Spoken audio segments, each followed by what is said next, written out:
I'm Webb, Policy Director with Common Cause North Carolina, and these are 5 things you need to know in North Carolina politics this week. Number 1.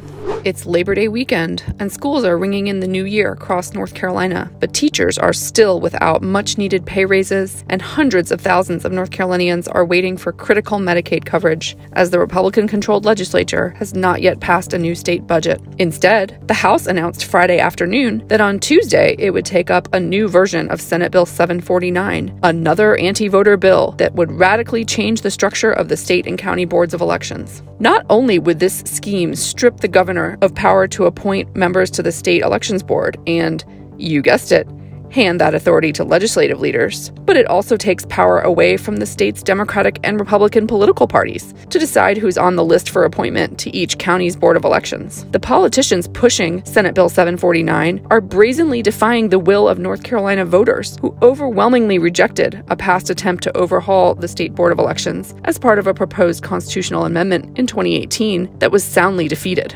Among concerns about Senate Bill 749 is that it could mire our election system in politically motivated gridlock because it creates even numbers of board members and provides no mechanism for resolving tie votes on critical elections decisions. That could unleash chaos in election administration and jeopardize critical decisions such as early voting plans and finalizing election results. Just as with Senate Bill 747, we at Common Cause are calling on lawmakers to vote no on the anti-voter provisions in Senate Bill 749.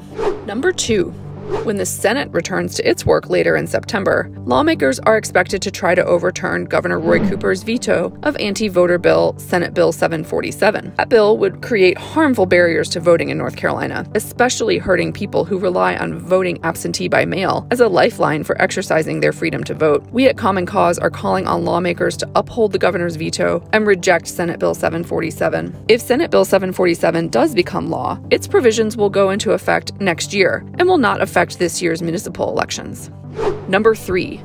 Earlier this week, sitting North Carolina Supreme Court Justice Anita Earls filed a lawsuit in federal court against the state's Judicial Standards Commission. That commission considers complaints of alleged misconduct against judges in North Carolina. At issue in the lawsuit is the commission's controversial investigation into Justice Earls for comments she made this summer about a lack of diversity in the state's court system. Justice Earls, who is the only Black woman on the state Supreme Court, discussed the issues of diversity and implicit bias in the judiciary with the online news magazine Law 360 in June. After that interview was published, an anonymous complaint prompted the Judicial Standards Commission to open an investigation into Justice Earls over her comments. But that inquiry has raised serious alarms that the commission is being used to silence Justice Earls and attack her right to free speech. Justice Earls' lawsuit asked the federal court to stop the commission from continuing to chill her right to speak on matters of public concern. This week, civil rights advocates spoke out against the commission's baseless investigation into Justice Earls' remarks. This is a cause for alarm in our justice system.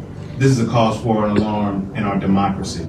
Number 4. Speaking of the state's Judicial Standards Commission, Republican legislative leaders may try to use a provision in the state budget to give themselves more appointments to that body, and thereby more influence over the courts. That raises more concerns about eroding separation of powers and undercutting the independence of our state's judiciary. And it continues a troubling trend we've seen throughout this year as legislators try to seize power from both the judicial and executive branches, putting that power into the hands of legislative leaders.